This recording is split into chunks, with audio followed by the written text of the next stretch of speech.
പാടത്തിൻ്റെ പശ്ചിമരാശി മണ്ണിലൂടെ പച്ചനെല്ലിൻ്റെ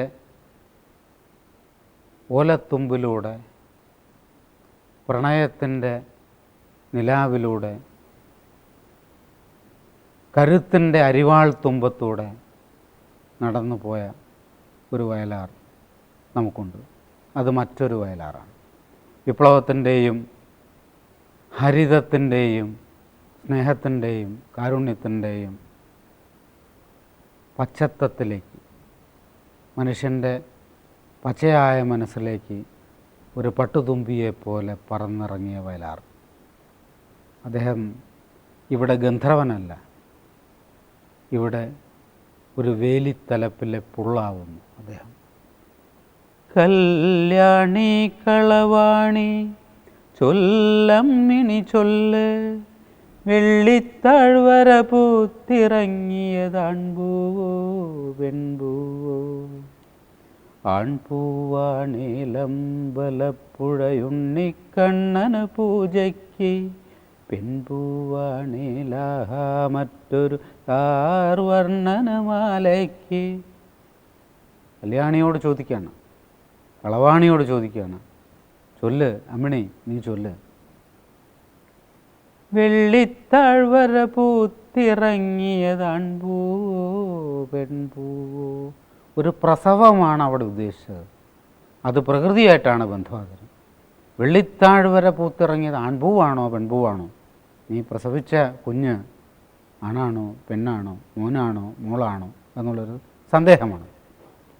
ആൺപൂവാണേലമ്പലപ്പുഴയുണ്ണിക്കണ്ണന് പൂജയ്ക്ക്. ആൺപൂവാണെങ്കിൽ അമ്പലപ്പുഴ ഉണ്ണിക്കണ്ണന് പൂജയ്ക്ക് അർച്ചിക്കാനുള്ളതാണ്.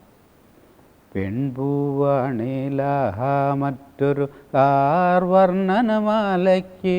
അമ്പലപ്പുഴ ഉണ്ണിക്കണ്ണനല്ലാതെ മറ്റൊരു കാർവർണ്ണന മാലയ്ക്കാണ്, അവന് താലി കെട്ടാനാണ്, അവൻ്റെ വധുവാണ്.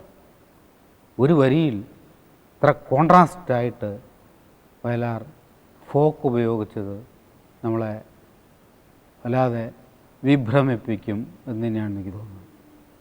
എന്നിട്ട് ചോദിക്കുകയാണ്, നിൻ്റെ ഇടത്തെ കൺപുരികം തുടിക്കണുണ്ടോ? ഇടത്തെ വലത്തേന്നും ആവാം. നിൻ്റെ വലത്തെ കൺപുരികം തുടിക്കണുണ്ടോ എന്നെഴുതിയാൽ മീറ്റർ കറക്റ്റാണ്. പക്ഷേ വയലാർ എന്തുകൊണ്ട് ഇടത്തെ കൺപുരികം എന്ന് പറഞ്ഞു? ഇടത്താണ് ഹൃദയം. ഹൃദയത്തിൻ്റെ ഇപ്പോൾ ഹൃദ്രോഗത്തിൻ്റെ ലക്ഷണം, മയോകാർഡിയാക് ഇൻഫ്രാക്ഷൻ്റെ ലക്ഷണം, അത് തുടങ്ങുമ്പോൾ ഇടത്തെ കാലിൻ്റെ പെരുവിരൽ, ഇടത്തെ കൈ വിരൽ തുമ്പിൻ്റെ അഗ്രം, ഇടത്തെ കർണനാടി മിടിക്കും ത്രസിക്കും എന്നാണ് അഷ്ടാംഗ ഹൃദയത്തിലെ ശാസ്ത്രം. അഷ്ടാംഗഹൃദയം പറഞ്ഞിരിക്കുന്നത്.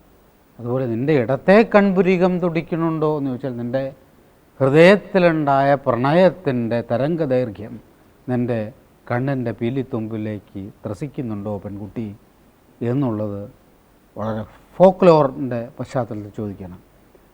നിൻ്റെ ഇടത്തെ കൺപുരികം തുടിക്കണുണ്ടോ?